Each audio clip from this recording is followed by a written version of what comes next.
Yeah.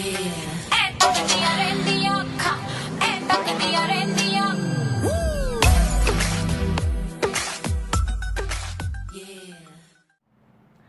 So hello, welcome to another episode. Actually, second episode of 100% Positive. Yes, I know it's been more than 2 months. It's funny how time flies, but that's not the excuse. First of all, I must apologize. I am really, really sorry. It shouldn't have taken this long. Now, there's a reason, and there are two reasons, and they're very strange reasons, but I have to give it, and I'm going to tell you about it.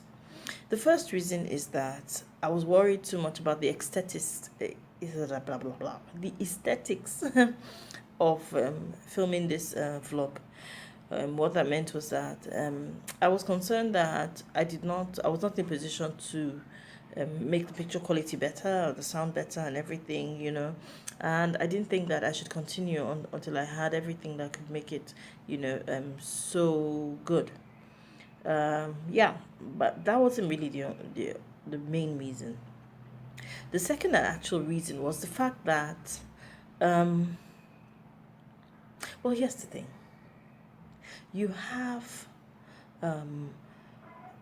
this medium where you want to tell it all, and you want to talk about everything, and you want to say everything, but at the same time you start holding back when some things happen, because in your mind you have played out how things will happen and how you will report them, and then when things don't go exactly how you think, you hold back.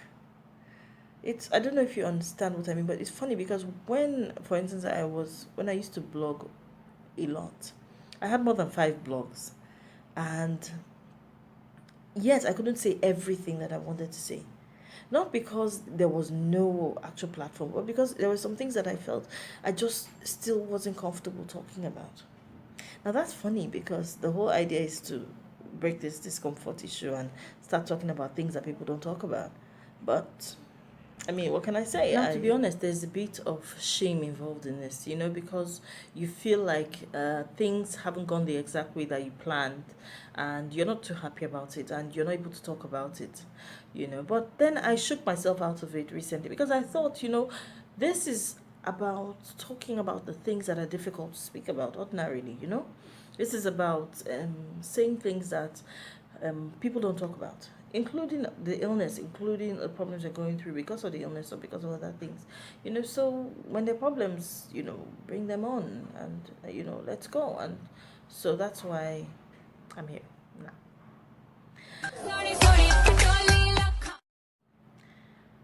Okay, so what I want to speak about today is the relationship between parenting, sexuality, no, not sexuality, but parenting and sex education, and the contraction of HIV. Believe it or not, I think, I mean, I haven't researched too much on that, but I think that there's a very strong relationship, especially in the way that we parent as Nigerians. You know how easy it is for you to get a slap. I think there's your Bible call it a bara, when you say something really stupid to your parents, and there's a thin line in Nigerian parenting between being inquisitive, being curious, and being rude. They don't even give the space to ask, which of these are you doing, before you get the backhand slap. Now, we all joke about it, comedians talk about it, but I think that we need to address that, because a lot of people wake up and grow up, I beg your pardon, becoming severely damaged in their psyche, and they don't even know it, just because of this kind of parenting. How many parents actually take time out to talk to their children, to find out how they're doing, what's up, what's going on? If you were one of them, you are in the minority. Find out from your friends. Nigerian parents don't have the time to start gisting with you, explaining things to you. I remember when I was in school once, and a friend of mine had her father and her younger sister outside the country, and she would come back and tell us how the younger sister would say something like, "Dad, that's so stupid," and the father said, no, that's not stupid, it's blah blah blah. And I was thinking, hey, me tell my father that's so stupid, I mean, I'm not advocating for rudeness, but I'm talking about giving the allowance to have your children speak to you. Now, why is that important? It's important in two ways. One, the first way is when you open the avenues for your child to speak, to tell you about everything, your child gets a little more educated about how to deal with life. And they're protected from all the other predators that are out there, and sometimes in there in your own home. We know that because when your child can talk to you, they're running to you about who is disturbing them and what they're saying to it, and so on and so forth. But that attitude that we have of, oh, shut up, sit down, quiet, don't talk, blah blah, it's a problem. Now the other aspect to this is sex education. How many parents talk to their children about sex before these children find out about it? Let's be honest. I don't know of any family in my age group growing up that actually had that discussion with their children. I was 10 or maybe 9, maybe 10, about that. And I had been just in front of our house talking to this guy who was a neighborhood boy. We're living in the army barracks. My father was a high-ranking army officer. And this guy used to come around and play with me and my brothers. And I think he may have been maybe 14, 15, 16. I don't remember, but I assume that he might have been that age. So that day I was just standing in front talking to him. Now, I already knew that my parents didn't quite approve of him because, children kind of sense that thing. But no one said anything. So there was never any conversation as to, oh, I never want to see you around this guy anymore or anything like that. Anyway, so this afternoon I was just standing in front of the house and we're talking. And next thing I hear my father shout my name. So I go inside. And then he starts shouting in front of my mother. He says, I don't want to have any unnecessary responsibility. Is that clear? My father used to say, is that clear a lot? What have I said? And I had to repeat what he said. And he said, okay, because I'm just saying this in front of your mother. And then he walked away. To be honest, I had no idea what unnecessary responsibility meant. I did not. I had no idea what that meant. I also wasn't too sure why he was angry, But that was how I was taught about sexual education. That was my first lesson and that was my last lesson. In other words, I learned don't talk to boys. Actually, I think what I learned was don't talk to boys in front of your house. The things you hide usually from a child are usually the things that the child is going to unearth, That's the thing that the child is going to go after. And that's the sad thing about it.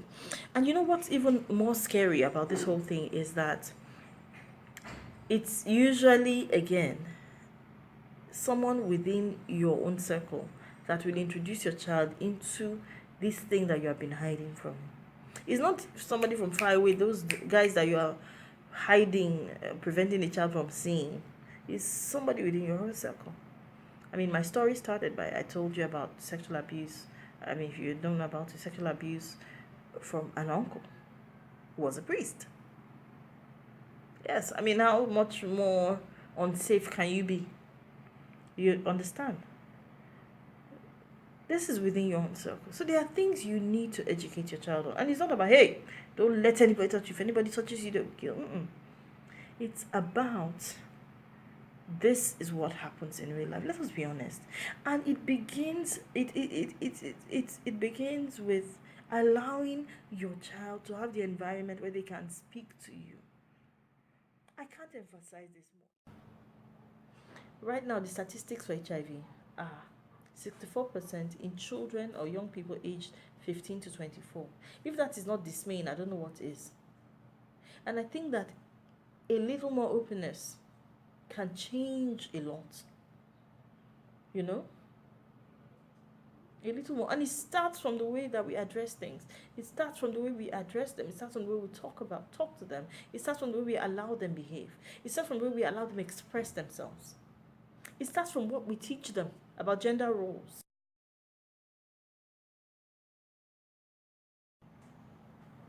Now, this is why in my videos, in my vlog, you see my daughter a lot. I struggled with this for a while because I thought, this is my life. I shouldn't be bringing this girl into it, because she probably would want to live differently or live separately from her mother, who is, what. But the more I thought about it, the more I realized that the times that we spend together are more important than what people think or will say about her. It's very important that I establish that bond that makes her understand that I am on her side and that she can tell me anything, and that I as well can tell her anything. That's very important, and that's why I feature her and you see us together, and it's such an important part of my life, to make sure that she doesn't walk down the path that I did, because it's so easy to be sexually abused. It's so easy to contract, and that's not so easy. Child. So speaking of which, here's a little update on what we've been doing recently. Can you tell everyone how much fun you had? Did you have fun? Yes! And tell me, what else? I had plenty of fun. I played the PSP. I won the nice gown. Played with them. And you had lots to eat? Yes! And you wanted to stay there forever? Yes! But you had to go back to your boring house. But are you happy to be going home now? What are you doing in the wardrobe?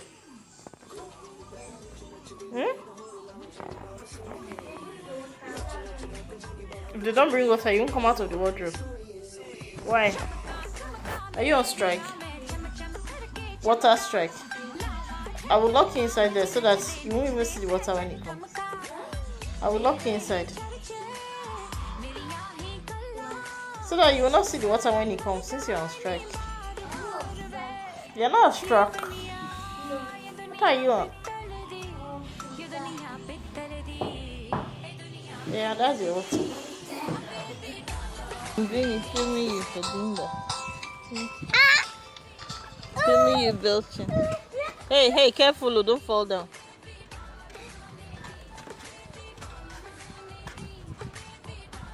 Is that a pose? Oh my god. Oh, I've never, and I hope I never see it again. Can you get out of my shot, please?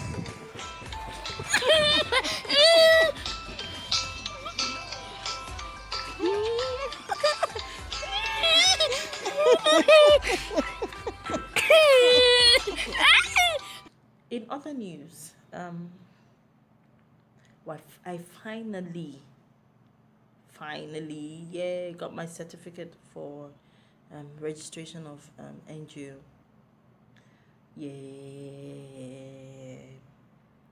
I'm not so enthused because it's been a long time coming. I mean, I started this thing in January and it came in April. Nigeria, you need to do better, I beg. Anyway, finally got the certificate. Yep. So that means that the Lola project can actually kick off, in earnest. So the next steps for me now are, one, meeting with members of my board, one of whom is actually responsible for this recording. I'm recording in her place with her lights and everything. That's Emma. So yeah, we've come to the end of this episode. Finally did it. I'm so happy. Thank God. Thank you for watching. Thank you for being there. Thank you for your patience, for waiting for a whole 2 months or more to get my next episode. I am really sorry about that again, and it will never happen again. Fingers crossed. So next week we're going to be talking about sex and HIV. People want to know, can you have sex? Do you have sex? With whom do you have sex? Yeah, people ask all sorts of crazy questions. You know, a lot of people think that when you're HIV positive, you have to be celibate, you know, because that's the end of the road. You're finished, it's done.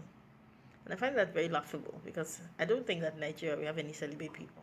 I have to be honest about it.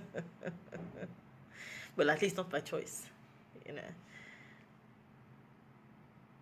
That would mean that. Anyway, next week we'll talk about that. Thank you so much. See ya. Bye.